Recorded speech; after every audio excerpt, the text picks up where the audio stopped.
అయితే వచ్చేసానండి. ఉదయాన్నే జీవన్ అయితే ట్యూషన్కి బయలుదేరుతున్నాడు. ఇంకా తలుపు తీసేసే నాన్న, తెల్లవారిపోయింది కదా అని చెప్పాను. తలుపు తీసిన వెంటనే అండి నేనైతే దేవుడికి నమస్కారం చేసుకొని ఈరోజు అంతా మంచి జరగాలి అని గుమ్మానికి దండం పెట్టుకుంటానండి. పిల్లలకి కూడా అదే అలవాటు చేశాను. తర్వాత వచ్చేసి మా వారు కూడా గుడికి బయలుదేరుతున్నారు. ఇంకా 6:00 ఈయన గుడికి వెళ్ళారు. తర్వాత వచ్చేసి నేనేమో ఇంట్లో పనులన్నీ పూర్తి చేసేసుకొని పిల్లలకి లంచ్ బాక్స్ కోసం అని చెప్పి స్పెషల్ ఏంటో తెలుసా అండి, బిసిబేళి బాత్ అయితే చేస్తున్నాను. మనం సాంబార్ రైస్ అని కూడా అంటాం కదా. ఇంకా మా వారేమో ఈరోజు బయటికి వెళ్తా అన్నారు లంచ్కి.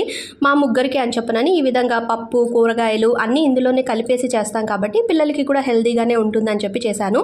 హైదరాబాదు అత్తయ్య దగ్గరికి వెళ్ళిన, బెంగళూరులో మావయ్య పిన్ని వాళ్ళ దగ్గరికి వెళ్ళి ఉన్న 4 రోజుల్లో ఒక రోజు మాత్రం కంపల్సరీ బిసిబేళి బాత్ అయితే చేసుకుంటామండి. మాకు అంత ఇష్టము. దానికి సైడ్ డిష్గా నంచుకోవడానికి చిప్స్ కానీ, మురుకులు కానీ, బూందీ కానీ ఉంటే చాలా బాగుంటుంది. పిల్లలకి ఏమో చిప్స్ ఉన్నాయని చెప్పి పెట్టేసి లంచ్ బాక్స్ ప్యాక్ చేసి అయితే ఇచ్చేసాను. వీడియో నచ్చితే లైక్ చేసి సబ్స్క్రైబ్ చేసుకోండి. Bye bye.